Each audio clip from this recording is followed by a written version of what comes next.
Interview ho nitong si Jinky Luistro dito kay Arnold Clavio ang ating pag-uusapan dito sa video na to. Pero bago ho yan, isang like at isang subscribe, masaya na ho tayo dyan. At sa mga gusto sumali sa ating community, yung join button nandyan lang ho sa baba. Hayon na nga, sa katunayan ho yan mga kababayan, wala naman talaga tayong dapat na problema dito sa impeachment na to eh. Ang problema, gusto ho nilang mag-trial dyan sa Committee on Justice. Ang pinag-usapan, impeachment court lang ang magta-trial dyan sa impeachment na yan. Walang karapatan ng mga congressman na magpatawag ng kung sino-sino, subpina, kaliwat kanan, di ba? Wala hong ganyang pinag-usapan. Ang lilitis, kikilatis sa mga ebidensya at dito kay VP Sara, tanging impeachment court lang. Ang tanging partisipasyon ng House of Representatives, merong mag-i-endorsong congressman sa impeachment at sila ang kikilatis kung sufisyente sa forma at sa sustansya. Pagkatapos nun, pagbotohan nyo na. Di ba kung sufficient in form and substance, nakita nyo na okay na. Meron talagang basihan itong impeachment na to.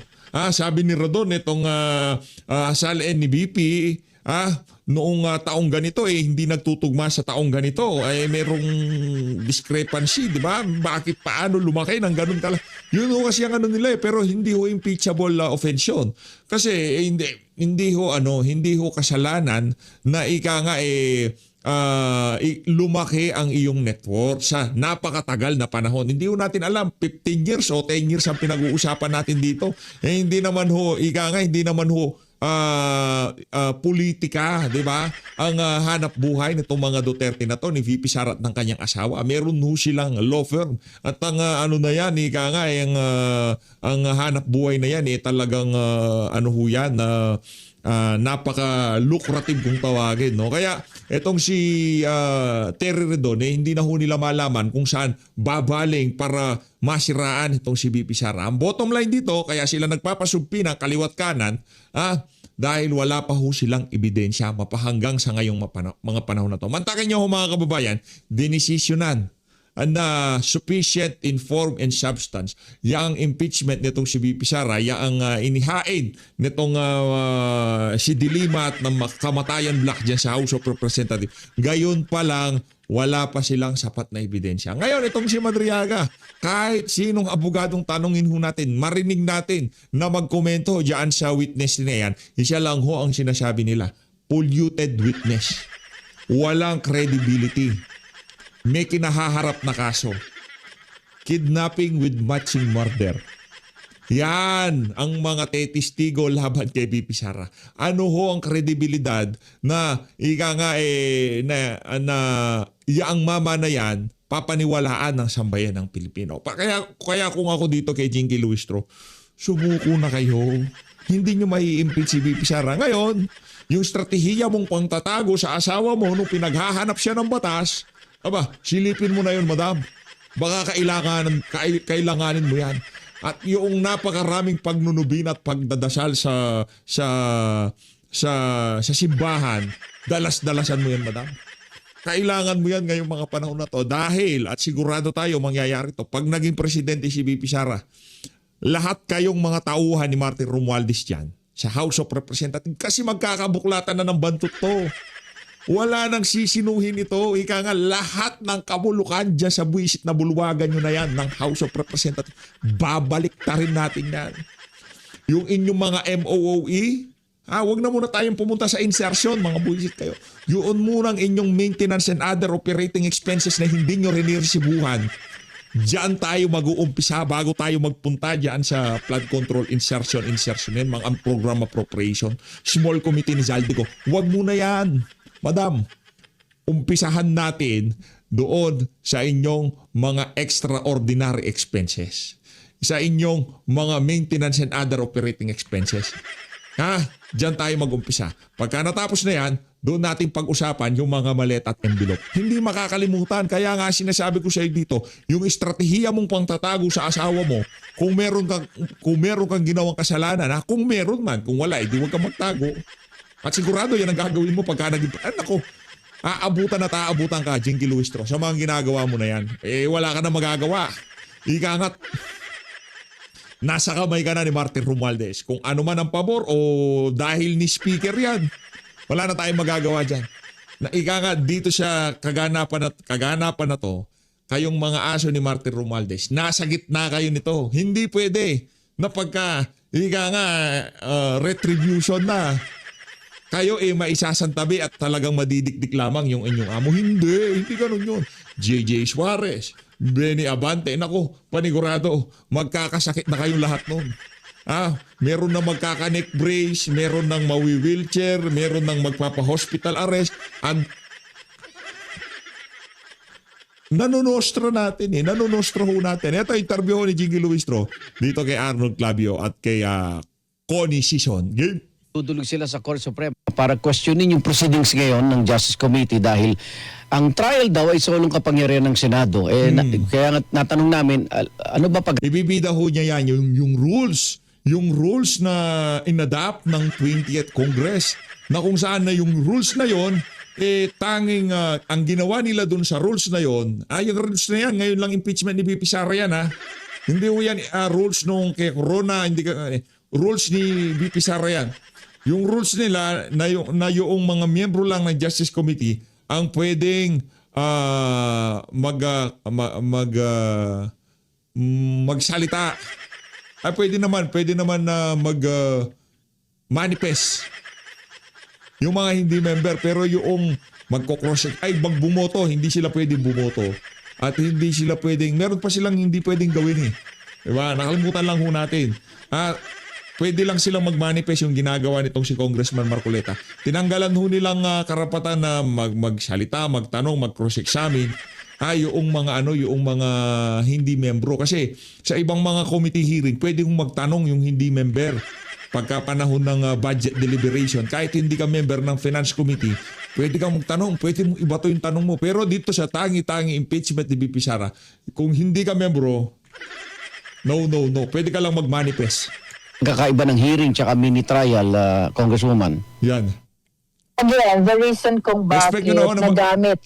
Expect nyo na ako na magiging bias tong interview na to ni Baculaw dahil syempre, alam nyo naman, pag nababasa ko yung pangalang Arnold Clavio, merong pumapasok sa oath. Salitang mini trial, no?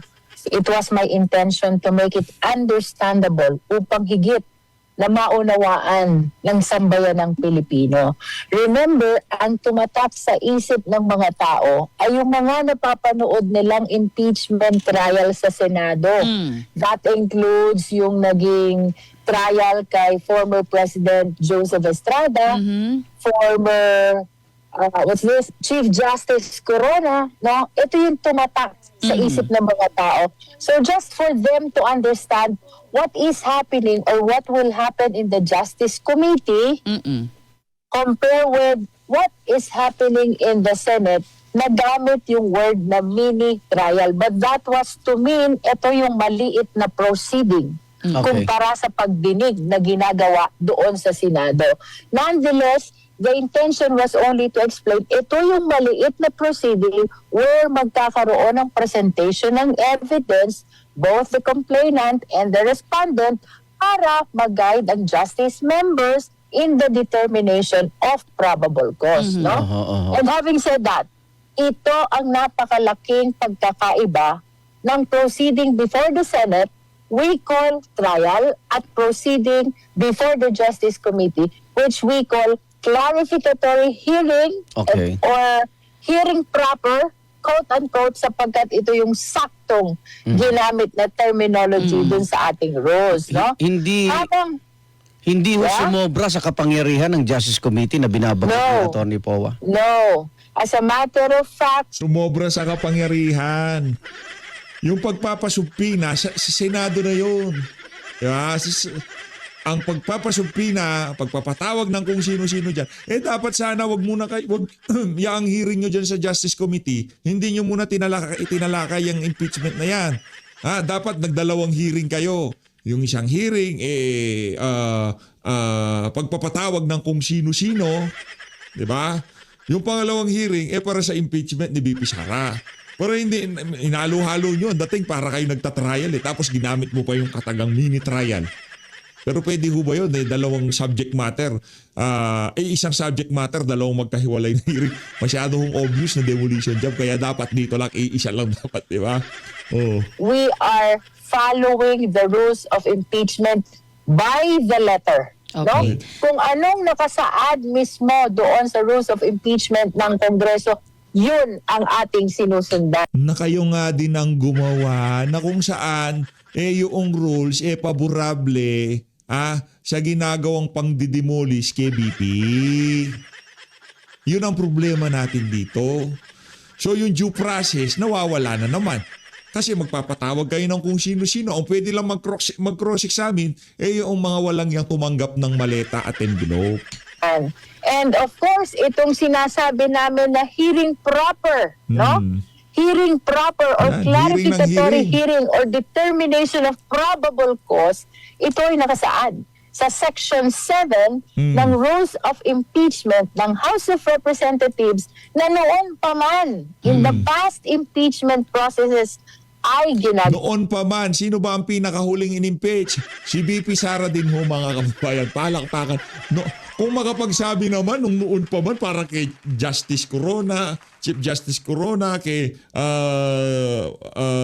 Sireno, di ba? Parang yung kay BP Sara lang, 19th Congress lang yan. Dami na. Okay. Okay, I want to point out, Connie and Arnold, Ligan, habang or if ever Paldo, the no? Paldo yung mga network.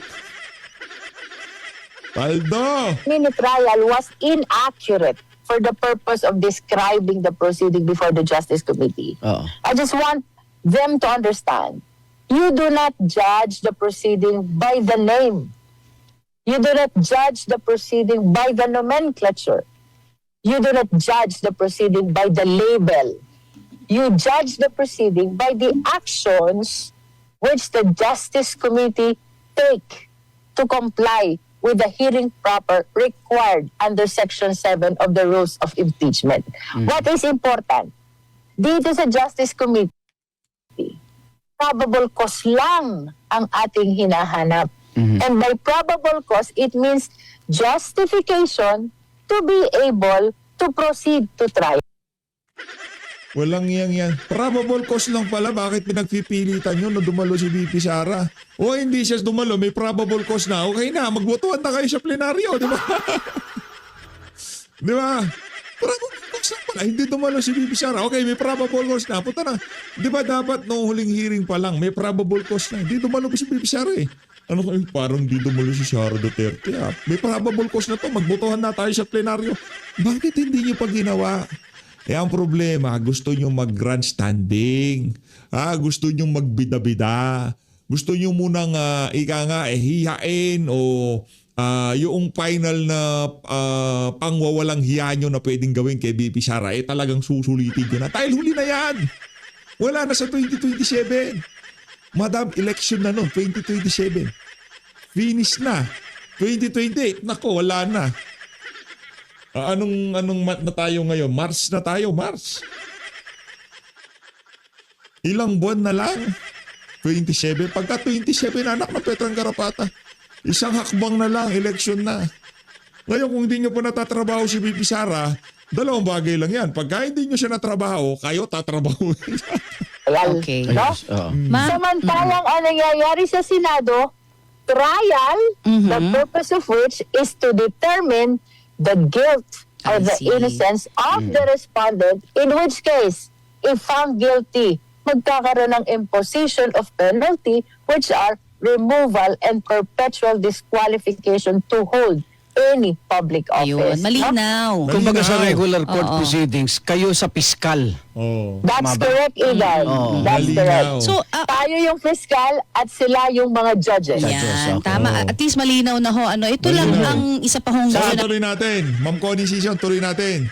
Malinaw sa atin. gusto nating mas linawin pa. Yan. Kasi sabi nga, yung dun sa presentation of evidence, ma'am, ididetalye na ba doon? Lahat po, halimbawa yung bank records, yung details ba nun mababanggit na po sa Justice Committee, or titignan nyo lang kung ito ho ay authentic or kaya ito ho ba ay may basihan?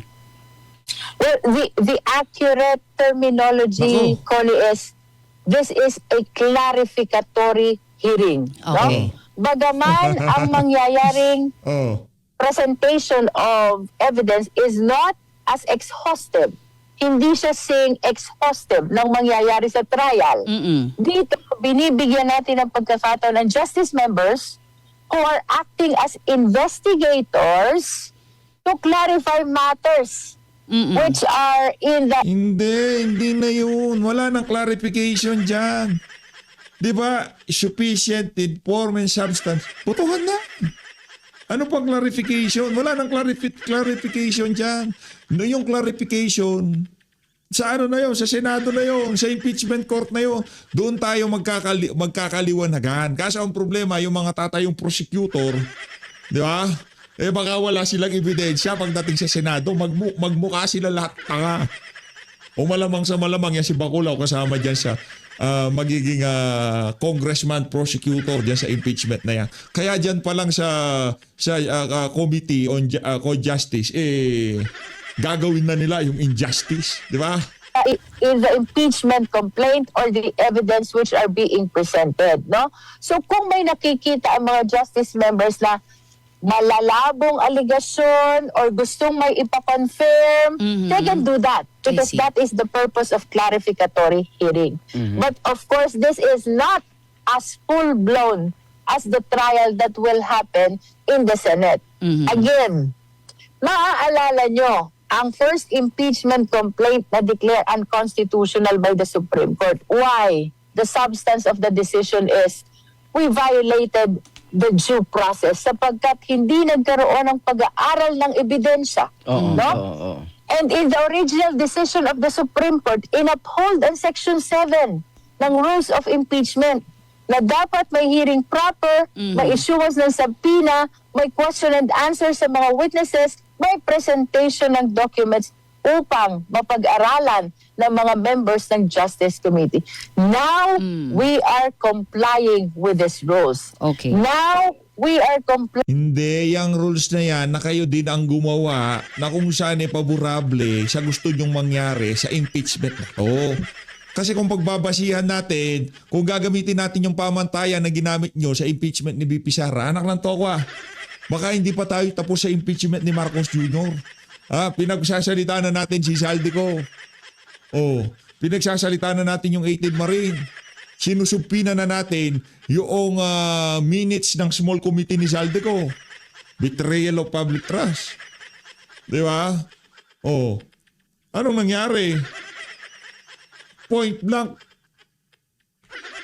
Tinapos yung impeachment kay Marcos Jr. Kay BP Sara wala pang ebidensya, nagpapasumpina pa kayo. Kay Marcos Jr. nagsusumigaw ang ebidensya sa kanyang kakurakutan, sa mga kapalpakan niya sa pamumuno sa ating bansa. Dito kay VP wala silang ebidensya. Pero tuloy-tuloy ang circus nila dyan sa House. Complying with the decision of the Supreme Court.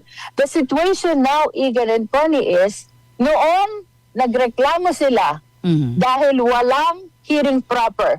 Now we are giving this hearing proper and yet nagrereklamo pa rin sila. Hindi tayo nagrereklamo diyan sa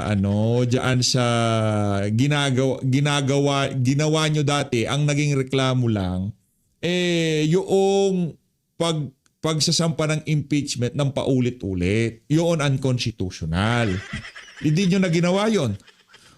Chinek nyo, sufficient in form, sufficient in substance. Ito lang. Nakita nyo na ka-impeach talaga. Merong linabag. Di ba? Kasi dapat naka-attach doon sa impeachment complaint yung mga ebidensya na talagang merong linabag si BP Sara. Hindi yung Committee on Justice, siya mismo ang maghahanap ng ebidensya para doon sa impeachment laban dito kay BP Sara. Mali yun. Mali yun. Talagang masusupreme court na naman kayo niyan. No? So, to the Philippines, Unconstitutional naman. Bakit? Yung mismong komite, siya ang tumutulong para maghanap ng ebidensya para dito sa impeachment complaint laban dito kay BP Sara. Dapat yan, pinipresenta na lang. Wala nang maraming cheche-bureche, pinipresenta na lang. Problema, hindi ka pwedeng basta-basta kumuha ng salin. Yung salihan nga nito si Jingo Luistro, di pa natin nakita. Hindi pa nga natin nakita kung gaano kalaki ang ilinobo ng kanyang network mula nung pagpasok niya diyan noong 19th Congress. Pero itong kay BP Sara talagang game na game sila. People, rest kayo. assured that we Oh. will follow strictly the rules of impeachment, the decisions of the Supreme Court, and the Constitution. Pero ma'am, ito lang ang tanong ko. Kasi Yeah. nabanggit nga ho ni Igan kanina doon sa aming panayang kahapon kay Attorney Poa na maaari no, na iakyat pa rin nila muli ito sa Supreme Court. Ano pa ba ang nakikitang nyo na po pwedeng iakyat muli at ano ho magiging epekto na naman ito? Baka sabi kasi parang hindi na naman matuloy. Okay, dugtong ko lang. Sabi nila dati, nabanggit mo, walang proseso. Ngayon, eto, May proseso, na. kaya nga ano pa bang So, loophole? ano to, Meron naman. ano to Oo. nakikita yung parang kilos ng Iaakyat, defense team ni BP Sara? Actually, yun din ang tatanungan namin eh. Nung una, ang reklamo nila, wala daw compliance to due process dahil hindi pinag-aralan ng ebidensya. Di ba? Kinatigan sila ng Supreme Court and as a matter of fact, dineclare na unconstitutional ang first impeachment complaint. Kasi nga, paulit-ulit nagsampa ng impeachment. Hindi diyan sa prosesong ginagawa nyo ngayon, hindi yung proseso na yan ang ginagawa nyo ngayon ang kinwestiyon nung pagpunta nila sa Korte Suprema. Ang kinwestiyon nila yung one year bar rule. Yun yung kinwestiyon. Hindi yung pagpapatawag, pagpapasumpinan nyo. Pagpuprotekta nyo doon sa kriminal na si Madriaga. Hindi yun ang kinwestiyon nila nun. Ang kinwestiyon nila, linabag nyo ang rules ng one-year bar rule na isang impeachment kada isang taon lang. Yun lang. Huwag nyo lituin ng ating mga kababayan na bakit nagpunta sa Korte Suprema, diniklarang unconstitutional. Ngayon, ginagawa namin to. Nagpunta na naman kayo. Huwag niyong imekos-mekos. Huwag niyong lukoy ng ating mga kababayan. Yang ginagawa niyo na yan, hindi yan ang dahilan kung bakit idiniklarang unconstitutional yung mga naunang impeachment. Ha? Jinky Bakulaw. Ibinimekos-mekos. Kala nyo, malilito nyo yung mga kasamahan namin dito sa PH Update. Hindi naman kami Di ba? But that- Ang nila sabi unconstitutional. Ngayon sinusunod namin yung ganot. Nagpunta ulit sila. Iba naman ho yan. Yung ginagawa nyo na yan, you're crossing the line. Ika nga. Diba? Yung linya na dapat na hindi kayo pwede lumampas dito, lumalampas na kayo.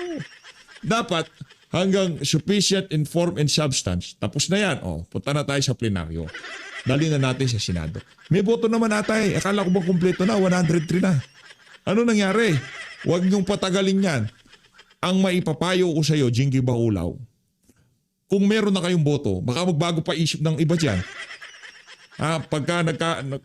Baka magbago pa isip niya.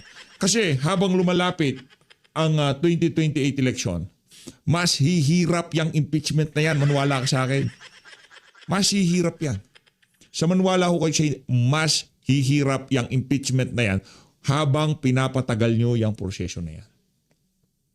That was back in 2025. The decision of July 2025 na nagkaroon pa ng subsequent resolution of January 2026, no? Now we are giving this hearing proper. Now we are strictly complying with the requirement of due process. Kaya nga, titingnan muna natin yung mga ebidensya. We will verify them to make sure na may basis talaga itong impeachment process na ito. So we do not really understand where they are coming from. What are they seeing from the proceeding? Considering that we are strictly complying all the requirements of the impeachment process, no? Hindi nyo kinocomply. Madam, huwag nyo lukoy na sambayan ng Pilipino. Ang ginagawa nyo, pangangalap ng ebidensya laban kay BP Sara. 'Di ba? Sa trial dapat latagan ng ebidensya. Lilatag niyo si Madriaga, sasagutin niya ng kampo ni VP Sara. Kaso, ang tingin lang ho natin dito, alam na rin nila na plap itong si Madriaga. Hindi kakagat yan pagdating sa Senado. Imbis na, ito, ano yan, yung double-edged sword ang Madriaga na yan, ha?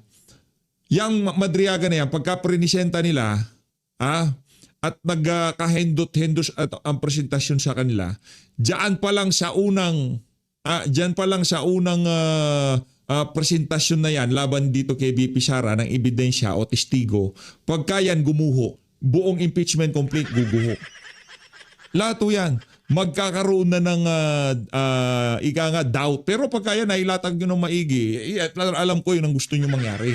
Pagdating sa Senado, ika nga planchado, wala, areglado lahat. Kaya dyan pa lang sa House of Representatives, sinisecure nyo na si Madriaga, dinadala nyo na siya dyan, magkakaroon ng tanungan dyan, magkakaroon na ng rehearsal dyan sa detention facility niya, di ba? Yun ang gusto nyo mangyari dyan. Dahil pagdating sa Senado, para dire-diretso na. Ika nga, planchado na. Ang problema ho dito, ang kasinungalingan, kahit gaano pa nating galingan ang delivery dyan, kasinungalingan is kasinungalingan. Hindi ho yan tatayo pagka examine na ng mga abogado ni Bibi Sara. Kaya tayo, hindi ho tayo dyan, di tayo kinakabahan kung sakaling matuloy ang trial, hindi tayo kinakabahan dyan. Sigurado tayo, kaya ho yan ng defense team ni Bibi Sara. Tsaka, alam mo, Connie, Igan, ang tagal na nito eh. Kaya nga. 2024 pa itong Yes. mga aligasyon ng confidential fund, Ano ba yan, Jinky Bakulaw? Alam namin matagal na. Pero hindi pinapaniwalaan ng ating mga kababayan. Ito ang inyong final hurra. Para nga makonbinsin nyo na ang bayan ng Pilipino. Pakinggan nyo kami. Por Diyos, por Santo. Di ba? Magnanakaw si Sara doon. Yan naman, di ba?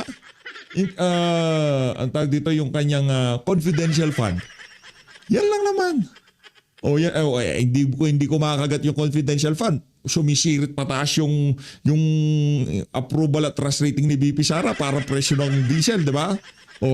Ngayon meron na namang Madriaga. Hindi pa ba kayo natututo? Hindi pinapaniwalaan na sambayan ng Pilipino yung paninira nyo kay BP Sara.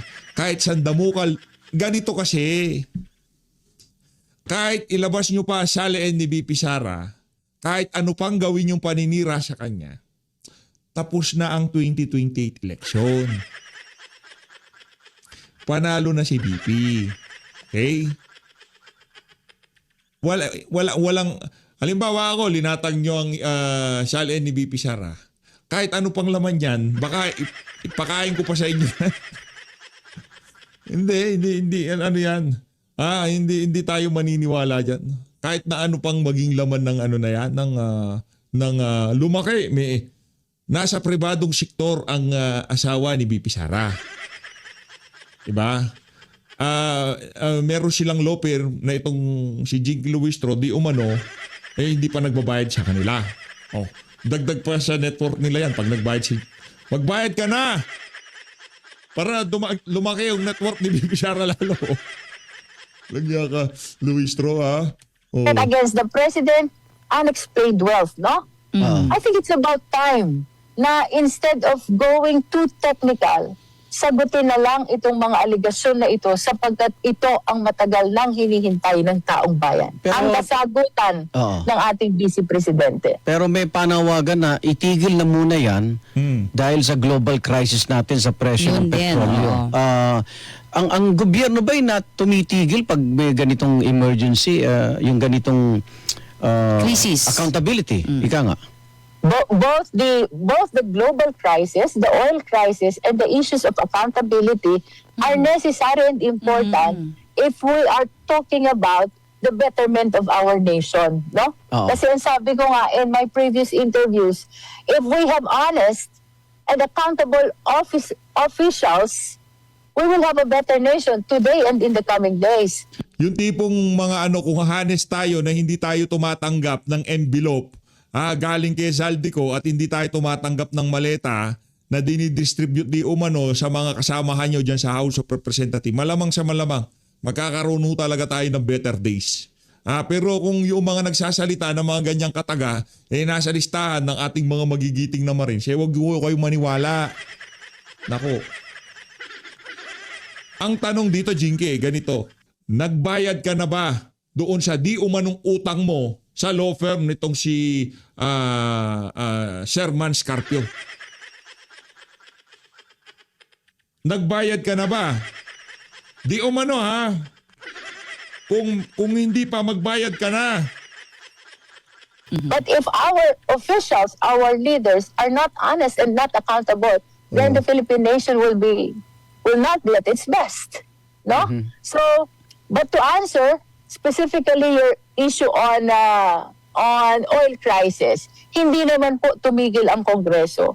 As a matter of fact, before we started this impeachment hearing, naipasa na po namin yung bill Oo. on the grant of emergency power to the President for the purpose of suspending the implementation and collection of excise Excise tax. taxes. That is for the purpose of reducing the cost of petroleum products in our country.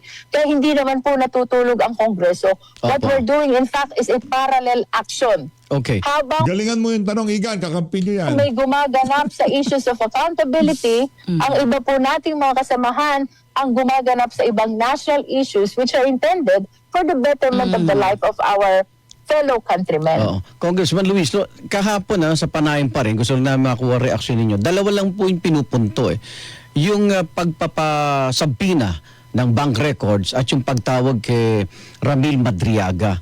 Ito raw parang fishing expedition, naghahanap ng mga bagong ebidensya na wala daw doon sa complaint mismo laban kay BP Sara Duterte. I beg to disagree. Hindi nanggaling kay ano yan, kay Attorney Michael Pua. Nanggaling ho yan kay Congressman Rufus. To that, Igan. Oo. Yung kay Madriagang affidavit, yun ay nandoon sa impeachment complaint, both the third and the fourth impeachment complaint.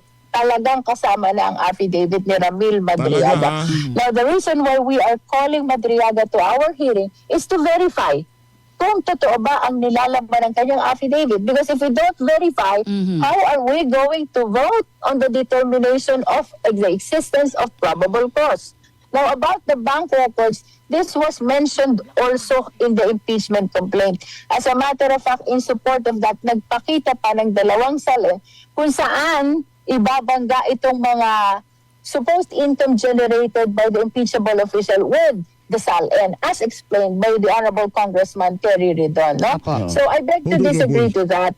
Lahat ng mga sinupina na documents ay nagmula sa mga allegations dun sa complaint, Okay. and some of them are already supported by attachments. Okay, ma'am, yun pa rin ho kay Madriaga. Kasi sinasabi po ni Representative Rufus Rodriguez na parang kini-question niya yung polluted source daw ito dahil sa kanyang karakter. No? May parang character na defect in a way sa kanya pong mga past, no, na may mga murder cases and so on and so forth.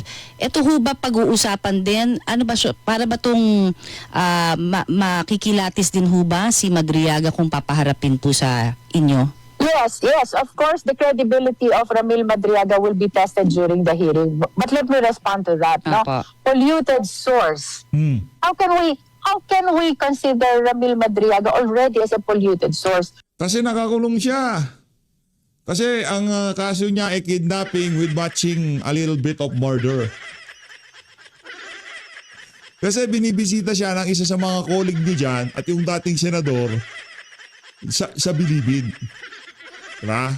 Madalas daw binibisita. Ganon siya kapolluted. Yung kanyang perjury case pending. Yung kanyang kidnapping case pending. And remember, there's a At yun ang leverage noong mga sintu-sintong congressman na kumausap sa kanya para tumistigo siya laban kay VP Sara. Ang tandaan mo, walang bail ang kaso mo. Makipagtulungan ka dito. Kami na ba? Ito yung mga senaryo na pwedeng mangyari. Dahil nga wala naman mawawala sa kanya pag sinubukan niya. Di ba?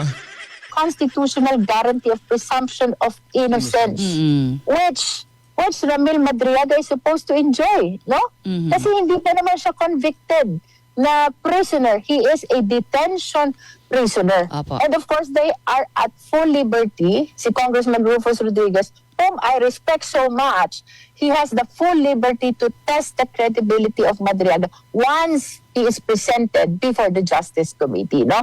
Of course, nag-object si Congressman Laila de Lima dun sa kanyang manifestation on the credibility of Madriaga kasi premature.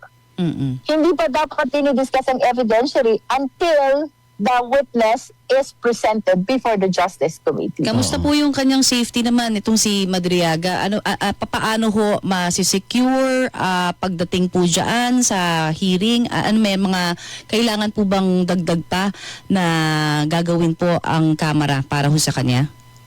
Well, pursuant doon sa naging motion ni Congressman Shell Jokno for his Opo. protective custody, we directed the Office of the Sergeant at Arms of the House of Representatives and the Legislative Security to make the proper coordination with the BJMP and the SILG, as Opo. well as with the court where the case is pending, to make sure that he will be transported safely during hearings and he will be in the best and safest detention facility while the Justice Committee is hearing these impeachment complaints, no? Okay. So ano pong mensahe niyo kay VP Sara Duterte?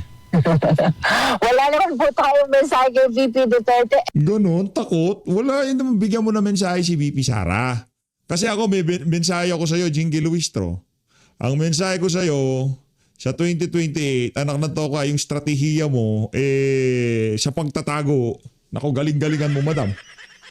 Dahil itong kakaharapin nyo na to, heto, yung problema, na hindi mo pa naranasan sa talambuhay mo. Ngayon, kung meron kang utang dito kay Sir Man Scarpio, magbayad ka na. At kung wala naman, edi good for you. Di umano, meron daw siyang utang. Meron ka ba talagang utang? Jinky Luistro? Di ba nahihiya niyan? Yaman-yaman mo na. Kung sakali man. Hindi ko sinasabing meron siyang utang. Tayong nagtatanong dito sa PH Update, ha? Meron ba siyang utang? Madam, meron ka bang utang? Except for the Filipino people, rest assured that we are following strictly the rules of impeachment, the Constitution, and the decision and the resolution of the Supreme Court on the Duterte versus House of Representative case. So ito ay walang personalan Ayun na nga at sasabihin. hindi namumulitika. Ha? Ito ang mensahe, one-on-one, walang personalan. Ayun na nga mga kababayan, dito na ho natin tatapusin ang bulahan netong si Igan at netong si Baculaw. As always, maraming salamat ho sa pag-support sa PH Update. Mag-ingat ho kayong lahat ng natin Pilipinas.